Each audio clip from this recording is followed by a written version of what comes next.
My mother showed up at my door after 3 years of silence, and I made her stand on the porch while I decided. I stood on my side of that door for 4 minutes. I know because I watched the clock on the wall the whole time. The one above the Miyakae hallway table. A plain white clock, nothing special. The kind you stop seeing after it has been in the same spot long enough. I had not looked at that clock in months. I looked at it for 4 minutes. I could hear her breathing on the other side. She did not knock again. She did not say anything. She just waited. And something about that waiting told me this was not the same woman who left 3 years ago. The woman who left 3 years ago did not wait for anything. My name is Audrey Simmons. I am 46 years old. I have been a forensic accountant for 18 years. I find financial irregularities. I trace money that people have tried to make untraceable. I rebuild the numerical history of situations that someone worked very hard to obscure. I am good at it because I am patient, and because I do not let what I want to be true interfere with what the evidence shows. I want you to hold on to that, because I did not always apply it to my own life. My mother's name is Diane. She is 68 years old, and she has been, for as long as I can remember, the kind of woman who takes up more space than she occupies physically. Not loud. My mother has never been loud. It was subtler than that. It was the way a room reorganized itself around her when she entered it, the way conversations shifted toward whatever she needed them to be about, the way her approval felt like weather, something you could not control and could not ignore, and that affected everything whether you acknowledged it or not. I spent the first 43 years of my life inside that weather. I did not have a name for it until I did, and when I finally had a name for it, when I finally understood clearly what the dynamic was, and what it had cost me and what it was going to keep costing me if I did not change something, I made a decision. I ended the contact. Not explosively. Not with a letter of grievances or a final confrontation or any of the things people imagine when they hear the word estrangement. I simply stopped. Stopped calling. Stopped responding. Stopped making myself available for the particular kind of interaction that left me smaller than I was before it started. My husband David supported me. My therapist supported me. A small number of close friends understood. My sister did not. I need to tell you about my sister before I tell you what my mother said on the porch. Her name is Pamela. She is 3 years younger than me, 43, and she is, in our family's internal architecture, the favored one. I want to say that plainly and without drama, because it is simply true, and because I spent too many years dressing it up in qualifications. My mother loved us both. I believe that, but she loved Pamela in the easy, uncomplicated way, and she loved me in the way that comes with conditions attached. Conditions that shifted just enough to always be slightly out of reach, which I understand now was the point. Pamela did not see it this way. Pamela saw a sister who was difficult, who asked too much, who created problems where none existed, who had, in the end, broken their mother's heart by cutting off contact without sufficient justification. Those are Pamela's words. Sufficient justification. As if there is a tribunal somewhere that reviews these decisions and issues a verdict. We had not spoken properly in 2 years. We exchanged the minimum, a text at Christmas, a brief and careful exchange at our cousin's wedding last year where we were both present and both performing a version of sisterhood for the benefit of people who did not know what had happened. It was one of the lonelier afternoons of my life. The 3 years of silence had not been entirely silent on my end. I thought about my mother. More than I expected to, more than I thought I was entitled to, given that I was the one who had made the choice. I thought about her at odd moments, a smell, a piece of music, the specific quality of afternoon light in October that I had always associated with her kitchen. Grief is not only for the dead. I want to say that because I think it is important, and because nobody told me that when I was making this decision, and I wish they had. You can grieve a living person. You can miss someone you chose to leave. Both things are true, and they do not cancel each other out. She knocked on a Thursday afternoon in March. I was working from home. I often work from home. The nature of what I do lends itself to solitude and concentration. David was at his office. The house was quiet in the specific productive way it is quiet when I am deep in a case. The knock was not loud. That was the first thing I noticed. My mother has a particular knock. 3 quick, decisive raps. The knock of a woman who assumes the door will be opened. This was 2 knocks. Soft, almost tentative. I did not know it was her immediately. I went to the door and looked through the peephole the way you look through a peephole when you are not expecting anyone on a Thursday afternoon, and you are mildly annoyed at the interruption. And there she was, 68 years old, smaller than I remembered, which startled me. She had always seemed larger somehow, even in photographs. She was wearing a coat I did not recognize, and she was looking at the door with an expression I had to look at twice before I could read it. She was afraid. My mother, who did not wait, who did not knock softly, who reorganized rooms by entering them, was standing on my porch afraid to knock a 3rd time. 4 minutes. I watched the clock. She did not move. She did not check her phone or look around the street or do any of the things a person does when they are filling time. She just stood there with her hands at her sides and waited. I thought about opening the door. I thought about not opening it. I thought about 3 years, about the last conversation, the one that had finally, after a lifetime of careful managed interactions, been honest enough to be unrecoverable. What she had said about David, what she had said about my choices, the particular clarity of a woman saying the things she had always meant but had previously had the restraint to leave unsaid. I thought about the grief I had not expected, and then I thought thought about the knock. 2 soft knocks from a woman who did not knock softly. I opened the door. She looked at me. I looked at her. Neither of us spoke for a moment. "Audrey," she said. Her voice was careful, measured, nothing like the voice I had been hearing in my memory for 3 years. "Mom," I said. "I know I should have called," she said. "I was afraid you wouldn't answer." She was right. I would not have answered. "What do you want?" I said, not unkindly, just directly. I had spent 3 years building a life in which I said what I meant. I was not going to stop at the door. She looked at her hands for a moment, then she looked up. "I need to tell you something about Pamela," she said, "and I need you to hear it from me before you hear it another way." I looked at my mother on my porch. The afternoon light was behind her. The street was quiet. Somewhere down the block, a dog was barking at something that had stopped being interesting by the time the bark arrived. "Come in," I said. She sat in my living room with her coat still on for the first 10 minutes. I did not offer to take it. She did not offer to remove it. We sat across from each other in the careful way of 2 people who have not shared a room in 3 years and are both aware of everything that means. She looked around the room slowly, taking it in. The house she had never been inside. We bought it 18 months into the estrangement. The life she had not been part of. Then she folded her hands in her lap and she told me about Pamela. Not what I expected. Not what I could have anticipated. Something that reframed 3 years of silence in a way I had not been prepared for. And something that made me understand, slowly, with the particular resistance of someone who had organized their understanding of their own history very carefully, that the story I had been telling myself about my family was accurate and incomplete, both at once. My mother sat in my living room with her coat on, and she told me that my sister was in treatment for alcohol dependency. She had been in treatment for 4 months. The facility was 2 hours away. My mother had been driving there every Sunday since December. She would drive up on Sunday morning and sit in the family session and drive back Sunday evening. And she had been doing this alone for 4 months because my father has been dead for 9 years, and I had been gone for 3, and there was no one else. I listened to all of it without speaking. When she finished, I sat with it for a moment. "How long?" I said. "Before the treatment." "How long had it been a problem?" My mother looked at the window. "Longer than I understood," she said. "Longer than I let myself understand." That distinction, "longer than I let myself understand," was not the kind of distinction my mother made. She was not, in my experience, a woman who examined the difference between what she knew and what she permitted herself to know. I noted it. "Why are you telling me?" I said. "Because Pamela asked me to," she said. "I want to tell you what that landed like." Pamela, who had called me difficult, who had said sufficient justification about the 3 years in the flat tone of a woman delivering a verdict, who had stood next to me at our cousin's wedding and performed a version of sisterhood for an audience of people who did not know what had happened between us. Pamela had asked my mother to come here. "She asked you to tell me." I said, "She asked me to tell you she was sorry," my mother said. "She said she couldn't call you herself yet, that she wasn't ready, but that she needed you to know." I looked at my mother. "She's in family therapy," my mother continued, "as part of the program. She's been looking at things she hadn't looked at before." "What things?" I said. My mother's hands moved in her lap. "A small adjustment, the kind that means something is being considered carefully. She's been looking at how she treated you," she said. "Over the years, how she participated in—" She stopped. "How she participated in what?" I said. My mother looked at me, and something happened on her face that I had never seen there before. Not guilt exactly. Something older than guilt. Something that looked like a woman arriving somewhere she had been avoiding for a long time and finding it exactly as difficult as she'd feared. "How she participated in the way things were," she said. "Between you and me, the dynamic. She has a therapist, a good one, and she's been honest with her about things she was not honest about before. Need to tell you about my therapist. Her name is Dr. Carol. Webb and I have been seeing her for 4 years, a year before the estrangement and 3 years after. She is the person who helped me understand what I was dealing with and helped me make the decision I made and has helped me, across the years since, understand what the decision cost and what it gave me. She has said to me more than once, in the careful, persistent way of a good therapist who says important things multiple times until you are ready to hear them, that understanding a pattern does not require you to resume the relationships inside it. She has also said that sometimes the relationships change. I had not, until my mother was sitting in my living room with her coat on, fully considered that second sentence. "What is she sorry for?" I said. "Specifically, what did she tell you to tell me?" My mother took a breath. "She's sorry for the words she used," she said. "Sufficient justification." She said she knew when she said it that it was wrong, that it was the kind of thing she said to make herself comfortable with not having to look at anything. "She's right," I said. "She said she knows that." "And the wedding?" My mother nodded. "She told her therapist about the wedding, about standing next to you and performing for people. She said it was one of the worst things she had done, and she did it because it was easier than being honest." I looked at the window. The afternoon light had shifted. The dog down the block had stopped. "She could have called me," I said. "She could have written. 3 years, and she has my number and my email, and she knows where I live." "I know," my mother said. "Why didn't she?" My mother was quiet for a moment. "Because she was ashamed," she said. "And because the drinking made it easier to not do the things she was ashamed of not doing. And because—" She stopped again. "Because what?" I said. "Because I told her you wouldn't want to hear from her," my mother said. I looked at my mother. She held my gaze, which was itself something. She was not a woman who looked away from things she had said. She said them, and she stood in them. And that quality which had frustrated me my entire life was, in this moment, the thing that made me believe her. You told her I wouldn't want to hear from her? I said. Yes. When? About a year after you stopped contact. She called me. She wanted to reach out to you. She asked me whether she should. And I told her you had made your feelings clear and that contacting you would not be welcome. Was that your assessment? I said. Or were you making a decision for both of us? My mother looked at her hands. I was making a decision for both of you, she said quietly. I told myself it was to protect her from rejection, but that wasn't the whole truth. What was the whole truth? She looked up. I was angry at you, she said, for leaving. And I did not want Pamela to go where you had gone. If she reached out and you responded, if there was a relationship there that I wasn't part of, I didn't want that. The room was very quiet, so you closed the door. I said, yes, she said. Between your two daughters? Yes. I sat with that for a long time, not performing composure, genuinely sitting with it. Running it through the same process I run financial irregularities through, looking at it from every angle, checking what it changed and what it confirmed and what it required me to revise. It confirmed what I had understood about my mother, the control, the need to be central, the particular way she managed the spaces between people when those spaces threatened to exclude her. What it required me to revise was my understanding of Pamela. I had organized Pamela, in my mind, as a participant, a willing one, someone who had chosen the easier side of a dynamic because the easier side suited her. And that had been true. She had participated, she had been complicit, she had said sufficient justification and stood next to me at a wedding and performed. But she had also, a year into the estrangement, tried to reach out and been stopped by the same person who had shaped everything else. I stood up. I went to the kitchen and I put the kettle on because I needed something to do with my hands and because the conversation was not finished and I needed to still be in it without looking directly at my mother for a moment. She came to the kitchen doorway. She did not come in. She stood in the doorway, the particular careful positioning of someone who is not sure of their welcome and is not going to assume it. I noted that too. I'm not asking you to forgive me, she said. I want you to know that. I'm not here to ask for that. Then what are you here for? I said. I'm here because Pamela is getting better, she said. And she is getting better in a way that requires her to be honest about the people in her life and what those relationships actually are. And she cannot be honest about you. She cannot do the work she needs to do. While you are a door that I closed. I turned around. You're here for Pamela, I said. Yes, she said. And because I am 70 years old in 2 years and I have been driving to a facility 2 hours, away every Sunday alone, and I have had a lot of time to think in that car, she looked at me with the particular steadiness of a woman delivering the hardest version of something. And what I have thought, she said, is that I have spent 68 years being the center of everything and I have 2 daughters and one of them is in treatment and the other one has been gone for 3 years and both of those things have my fingerprints on them. The kettle boiled, made 2 cups of tea. I handed one to my mother. She took it. We stood in my kitchen in the particular quiet of a conversation that has arrived somewhere neither person fully expected. I'm not ready, I said.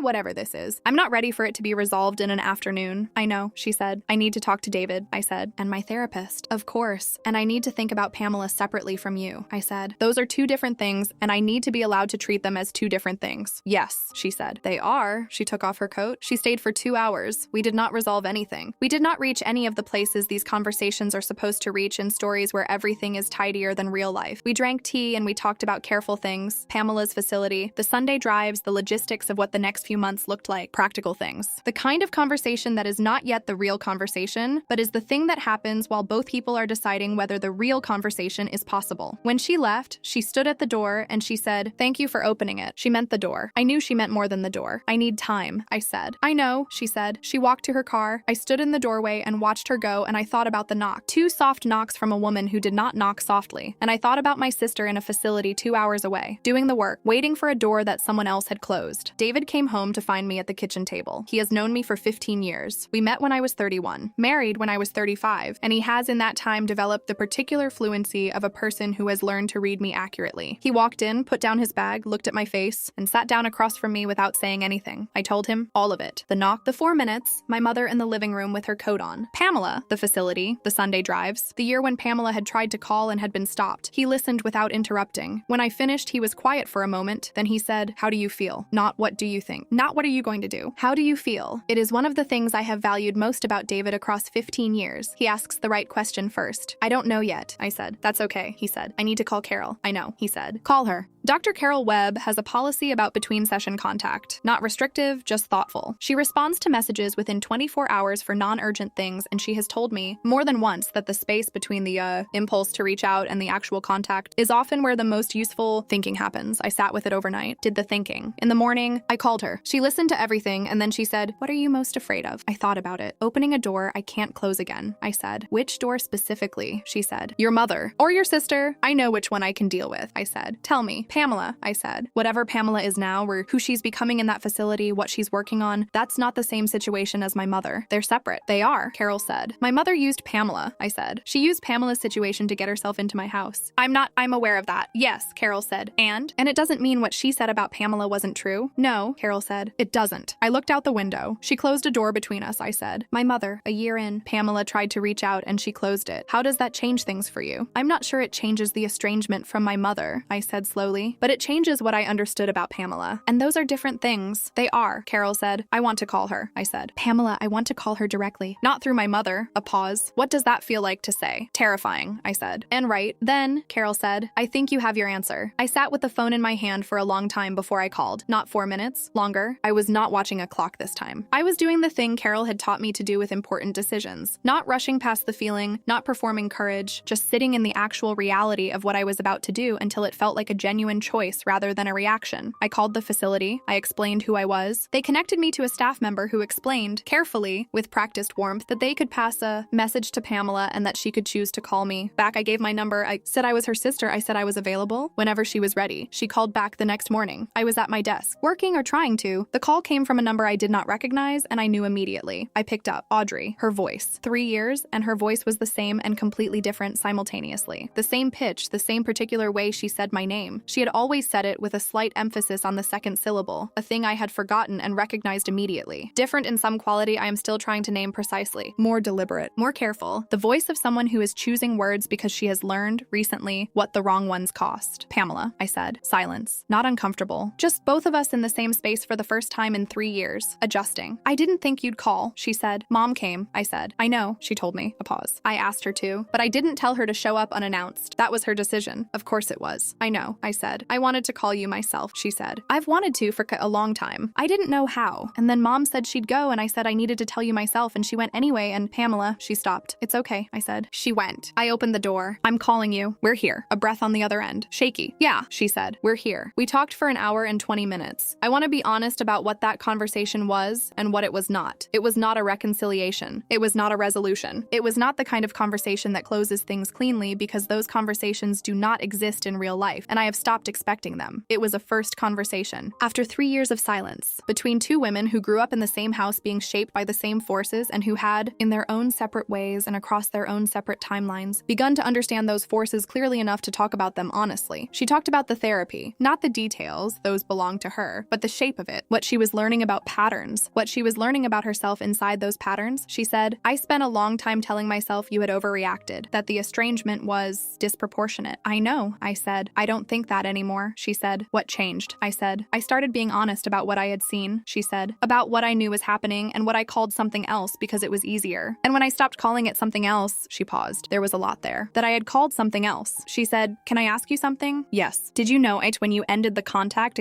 did you know it would be 3 years? I thought about it. No, I said. I knew it needed to be indefinite. I didn't know what indefinite meant. Were you lonely? The question landed somewhere specific. Yes, I said. More than I expected. Me too, she said quietly. I missed you. I told myself I was angry, but mostly I missed you, and the drinking made it easier not to feel that. I looked at my desk. The case I had been working on. The numbers that did not add up. I missed you too, I said. Toward the end of the call, she said, I need to ask you something about Mom. Okay. She told me about closing the door between us. A year in. A pause. I didn't know that. I thought you just hadn't wanted to hear from me. I didn't know either, I said, until she told me. How did that land? She said. The way things land when they confirm something you already knew and add something you didn't, I said. Both at once. Yeah, she said. Yeah, a pause. I'm not ready to talk about Mom yet, she said. In relation to you, that's a separate thing and I'm not ready. I know, I said. Same. Okay.